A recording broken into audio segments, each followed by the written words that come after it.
बच्चे मन के सच्चे होते हैं, इसीलिए छोटी उम्र में जो अपनी नजर से देखते हैं उसी को सच जानते हैं, ना जानते हुए भी कि क्या गलत और क्या सही है, क्या सच या क्या झूठ है। इसमें कोई शक नहीं कि आजकल के बच्चे बहुत सी फितरी सलाहियतों के साथ पैदा हो रहे हैं, लेकिन ये बात भी सच है कि शाइस्तगी से बर्ताव करना यानी पोलाइट बिहेवियर इन बच्चों की फितरत में नहीं है, और इसीलिए आपकी और मेरी जिम्मेदारी है कि हम अपने बच्चों को ये सिखाएं कि मुआशरे में कैसे बर्ताव करना है। हर दौर के बच्चे पिछली नस्ल या जनरेशन से ज्यादा होशियार और आगे ही होते हैं। इस वीडियो में हम ये कोशिश करेंगे कि कैसे हम बच्चों की तरबियत में निखार और बर्ताव में बेहतरी ला सकें। वो शायर ने क्या खूब कहा है, जुगनू को दिन के वक्त परखने की जिद करें, बच्चे हमारे अहद के चालाक हो गए।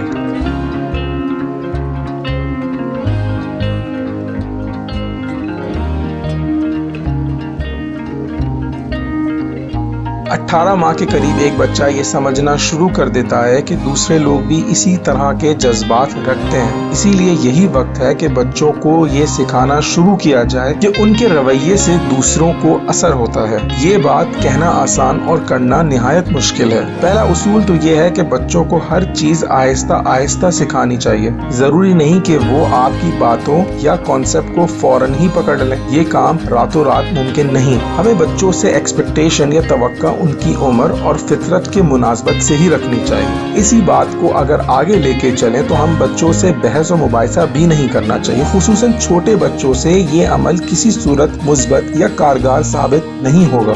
दूसरा अहम उसूल मुस्तकिल मिजाजी है और इसके दो बहुत अहम पहलू हैं। नंबर 1 ये कि जब आप अपने बच्चों को आहिस्ता आहिस्ता चीजें सिखाना शुरू करते हैं तो उसको मुस्तकिल मिजाजी के साथ कंटिन्यू करें, चाहे रिजल्ट कुछ भी हो। अगर आपकी नजर में बच्चा प्रोग्रेस नहीं कर पा रहा तब भी आप मुस्तकिल मिजाजी के साथ उसको कंटिन्यू करें। जैसा कि मैंने पहले भी कहा कि ये काम रातों रात करना मुमकिन नहीं। इसका दूसरा अहम पहलू ये है कि आप इस बात का लिहाज रखें और इसको यकीनी बनाएं कि आप और आपके साथ घर में रहने वाले तमाम लोग एक जैसे तर्ज अमल की हौसला अफजाई या हौसला शिकनी ना करें। ये बच्चे को कंफ्यूज करती है। इसकी छोटी सी एग्जाम्पल मैं खाने के दौरान पानी पीने के अमल को कह सकता हूँ। ये नहीं हो सकता कि घर का एक फर्द इसकी हौसला अफजाई करे और एक फर्द इसकी हौसला शिकनी करे। ये बच्चे को बुरी तरीके से कंफ्यूज कर देगा, खुसूसन छोटे बच्चों। और तीसरा और सबसे इम्पोर्टेंट उसूल अमल के जरिए तरबियत है। ये नहीं हो सकता कि आप अपने बच्चों को नसीहत करें और अमल ना करें उस पे। जैसा कि मैंने पहले भी बोला कि आजकल के बच्चे पिछली नस्ल के बच्चों से ज्यादा होशियार और आगे ही हैं। अल्लाह ताला ने इनमें ऑब्जर्वेशन की सलाहियत ज्यादा ही रखी है। तो अगर वो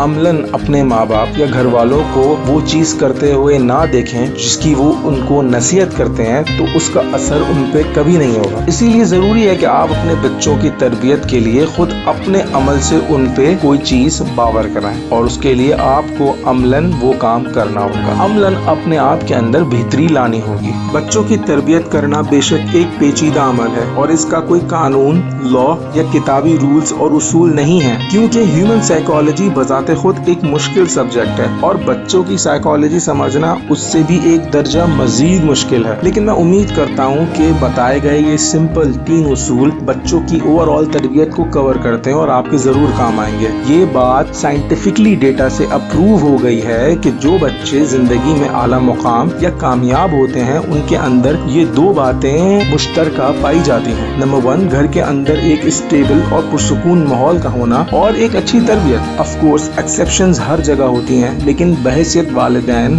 हमारा काम सिर्फ मटीरियल चीजें मुहैया करना नहीं बल्कि अपने बच्चों को प्रॉपर वक्त और तरबियत देना भी है। बच्चों को बच्चा समझ के इग्नोर करना बेवकूफ़ी है, क्योंकि बच्चे हमारे अहद के चालाक हो गए।